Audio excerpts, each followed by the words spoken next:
Hi മച്ചാമാരെ, ഇപ്പോൾ എൻ്റെ കയ്യിലുള്ളത് റെഡ്മി നോട്ട് 8 എന്ന് പറഞ്ഞ മോഡലാണ്. റെഡ്മി നോട്ട് 8ഉം നോട്ട് 7 പ്രോയും എനിക്ക് ഒരുപാട് ഇഷ്ടമുള്ള മോഡലാണ്.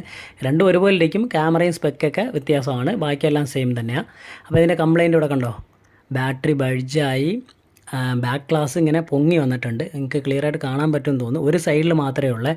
അപ്പോൾ ഈ കസ്റ്റമർ ഇത് അറിഞ്ഞില്ല, പൗച്ചിട്ടിരുന്നതാണ്. ഞാൻ പൗച്ചിളക്കിയപ്പോഴാണ് ഇത് കാണുന്നത്. സംഭവം കസ്റ്റമർ ചാർജ് നിൽക്കുന്നില്ല എന്ന് വന്നപ്പോൾ കൊണ്ടുവന്നതാണ്. അങ്ങനെ ഞാൻ പൗച്ച് റിമൂവ് ചെയ്ത് നോക്കിയപ്പം ഇതുപോലെ ബൾജായി നിൽപ്പുണ്ട്.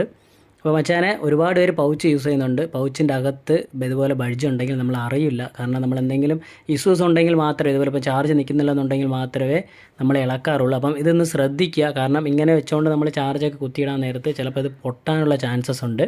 അപ്പോൾ ഈ കസ്റ്റമർ ചാർജ് നിൽക്കുന്നില്ല എന്നുള്ളത് കൊണ്ട് മാത്രമാണ് സർവീസിന് കൊണ്ടുവന്നത്, ഇല്ലെങ്കിൽ ഒരിക്കലും കൊണ്ടുവരത്തില്ലായിരുന്നു. അപ്പോൾ മച്ചാൻ എന്തായാലും മൊബൈലൊന്ന് ശ്രദ്ധിക്കുക, പൗച്ചൊക്കെ ഇളക്കി ഇടയ്ക്കിടയ്ക്ക് നോക്കുക. അപ്പോൾ നമ്മുടെ ചാനൽ സബ് ചെയ്യാൻ മറക്കല്ലേ മച്ചാമാരെ. ബൈ.